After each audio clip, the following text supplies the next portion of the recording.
गोविंद है। गुरु नानक जी भी यही बोलते गुरु ग्रंथ साहब में कि सब गोविंद है, सब गोविंद है, बिन गोविंद नहीं कोई। सब में भगवान का वास है। बताओ, तुम अपने शरीर को स्वच्छ रखना चाहते हो, सफाई से रहना चाहते हो, जमीन मकान बनाना चाहते हो, अच्छा खाना खाना चाहते हो, अच्छे कपड़े पहनना चाहते हो, तो दूसरा क्यों नहीं पहनना चाहेगा? बताइए मेरे को, उसमें क्या कमी आ गई जो दूसरा आदमी नहीं पहने?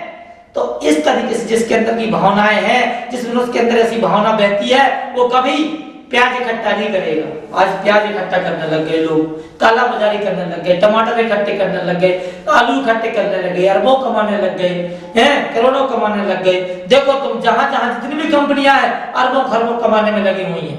किसी कंपनी को भी घाटा ही नहीं हो रहा है। सरकार हरदम घाटे में जाती है, हर साल इतना पैसा केंद्र से निकलता है और राज्य सरकार घाटे में जाती है। राज्यों में कोई सड़क का हाल देखो, सड़क खस्ता टूटी फूटी सड़कें पड़ी है, हॉस्पिटल में कोई कपड़े नहीं, इंतजाम नहीं है, कोई बेड नहीं है, गरीबों के लिए कोई है नहीं है। ट्रेन में जो डिब्बे लगे हुए हैं वो भी 2 ही हैं आज तक। जब से भारत देश स्वतंत्र हुआ, ट्रेन में डिब्बे 2 ही हैं, जनरल डिब्बे 2 ही।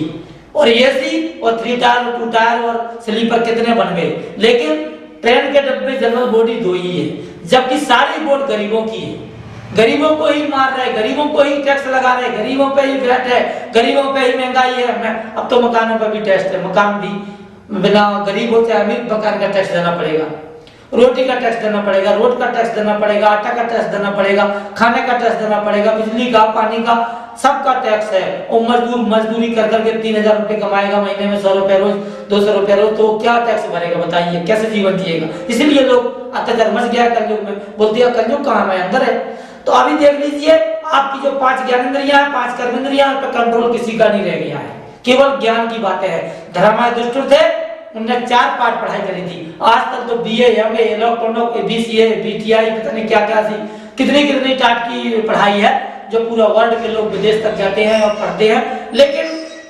कलेक्टर के मामले में, चरित्र के मामले में, धर्म के मामले में, सत्य के मामले में कोई भी आगे नहीं बढ़ पा रहा है। सब विवेकानंद बनने के चक्कर में कि मैं विवेकानंद बनूं, कोई नहीं बनना चाहता। कोई चाहता है मैं राम बनूं, नहीं बनना चाहता। अधिकतर दुर्योधन बनना चाहेंगे। क्या बनना चाहेंगे? दुर्योधन। और क्या बनना चाहेंगे? रावण। और क्या बनना चाहेंगे? कंस। और क्या बनना चाहेंगे? ताड़का। और क्या बनना चाहेंगे? पूतना। ऐसी स्त्रियां, ऐसी औरतें, ये सब जो है ना, त्रिजटा, ये सब जो चीजें, ये सब बनना चाहेंगी। क्या बनना चाहेंगी? बुरी बुरी औरतें, बुरे बुरे कर्म करने वाले लोग ये चीज बनना चाहेंगे। राम बन के कोई नहीं दिखा रहा है। धर्माय दुष्ट ने केवल 4 पाठ ही पढ़े थे, मातृभक्ति, पितृभक्ति, गुरु भक्ति, सत्यंबर। तो सारे कौरवों ने और सारे पांडवों ने सारी पढ़ाई पढ़ ली, सारे पाठ याद कर लिए।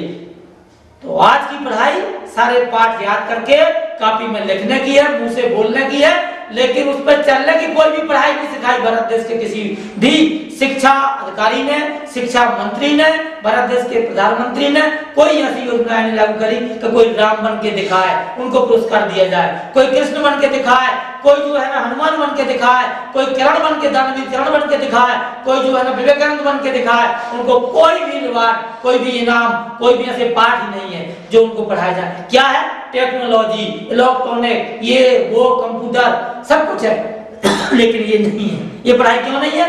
कि चरित्र की पढ़ाई यदि कर देंगे तो जो हम अरबों खरबों का धन जो रखा हुआ है हमारे पास, जो काला धन रखा हुआ है, मंत्री अफसर जो कमा कमा के लूटपाट का जो धन रखा हुआ है, इस पर पानी फिर जाएगा।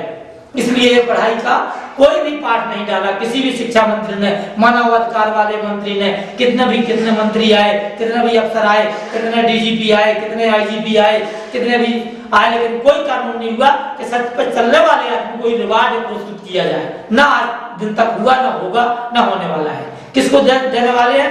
जो बढ़िया सी बढ़िया बातें लिख देता है या बढ़िया सी बढ़िया बातें बोल देता है, उसी को रिवार्ड मिल जाता है। ये नहीं देखते कि आदमी कर्म कैसे है, इस महात्मा इस संत के कर्म कैसे हैं, इसके पीछे है क्या, ये आदमी कर क्या रहा है, ये आईपीएस बना तो उसने कितना घोटाला किया, ये आईजी ने कितना पैसा इकट्ठा किया, डीआईजी ने कितना पैसा इकट्ठा किया, ये कमांडर ने किसको लूटा, किसको मारा? नहीं, इसके लिए जगह नहीं है उसके पास लिखने की, न मंत्री के पास, न मीडिया के पास, न अफसरों के पास। क्यों? क्योंकि सारे तो नंगे हैं। अब नंगा आदमी किसको कपड़ा पहनाएगा? धर्मायुष्ण ने 4 पाठ पढ़े थे, तो सारों ने सब पाठ याद कर लिए और रिटर्न पेपर में फंसता गए सारे, कौरव भी और पांडव भी। अब धर्मराज युधिष्ठिर जो बड़े भाई थे उन पर लाठियों की बौछार, डंडों की बौछार, पिटाई हो रही उनकी। कौन कर रहा है पिटाई? गुरु द्रोणाचार्य। फिरते फिरते जब वो जमीन पे गिर गए तो उनको अर्जुन ने उठाया, उनका खून बहने लगा सिर से, तो अर्जुन ने अंगोछा से उसको पोंछा दौड़ करके, तो बोले द्रोणाचार्य, अरे अर्जुन इनका खून क्यों पोंछ रहे हो, क्यों उनको उठा रहे हो? बोले गुरु ब्रह्मा गुरु विष्णु गुरु देवा महेश्वरा, गुरु साक्षात परब्रह्मा तस्मै श्री गुरुवे नमः। आप गुरु जी हो, ब्रह्म के अवतार, विष्णु शिव सब कुछ आपके अंदर है, आप इतना नहीं जान पाए मैं कौन? बोले मैं नहीं जानता भाई कौन है। बोले इनका नाम है धर्मराज युधिष्ठिर।